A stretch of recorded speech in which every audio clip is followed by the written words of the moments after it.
वतन अजीज पाकिस्तान में हालात से तंग आए हुए लोग हर दौर में किसी नए लीडर की राह तक रहे होते हैं जो उन्हें महंगाई, बेरोजगारी, बेइंसाफी और लाकानूनियत की दलदल से निकालकर अमनो सलामती और तरक्की और खुशहाली की राह पर गामजन कर सके। लेकिन हमें इस बात का इदराक करना होगा कि पाकिस्तान में सरमायादाराना निजाम और इसी का बगल बच्चा मगरबी जमहूरी निजाम नाफिज है और महंगाई और बेरोजगारी जैसे मसाइल इसी निजाम के नतीजे में पैदा हुए हैं। सरमायादाराना निजाम का ये उसूल है कि मुआशरे में इतनी बेरोजगारी होनी ही चाहिए कि जिसके नतीजे में सरमायादार कम से कम उजरत पर अवाम को नौकरियां देकर उनका इस्तेहसाल कर सके। हमें मालूम होना चाहिए कि जमहूरियत इस्लाम से मुतसादिम एक अलहदा निजाम है जिसमें हुक्मरानी अल्लाह ताला के बजाय इंसानों को हासिल होती है, यानी पार्लियामेंट अक्सरियत की बुनियाद पर जो भी फैसला कर दे वो कानून बनाकर नाफिज कर दिया जाता है। इसकी वाज़ेह मिसाल ये है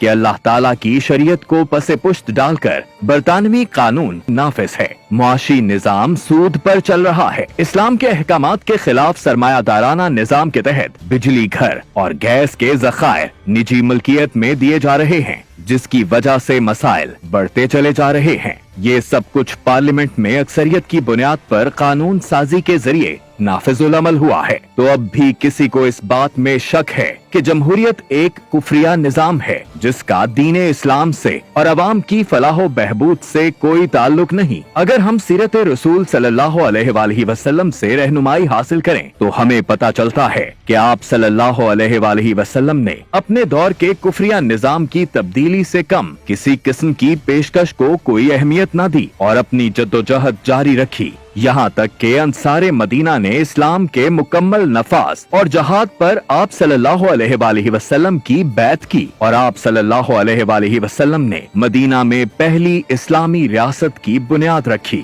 बहैसियत कौम हमें पाकिस्तान पर मुकम्मल यकीन है क्योंकि मदीना तैयबा के बाद ये वाहिद रियासत है जो कलिमा तैयबा की बुनियाद पर वजूद में आई। इसलिए मौजूदा हालात में मायूसी के अंधेरों से निकलकर उम्मीद और यकीन के सफर का यही एक रास्ता है कि मौजूदा कुफरिया जमहूरी निजाम को जड़ से उखाड़ फेंका जाए और इसकी जगह कुरान के अहकामात और सीरत रसूल सल्लल्लाहु अलैहि वसल्लम की रोशनी में मुकम्मल तौर पर इस्लाम का निजाम खिलाफत कायम कर दिया जाए। यही वो हकीकी तब्दीली है जो न सिर्फ वतन अजीज को मसाइल की दलदल से निकाल सकती है बल्कि नजरिया पाकिस्तान के ऐन मुताबिक पाकिस्तान को एक इस्लामी फलाही रियासत बना सकती है।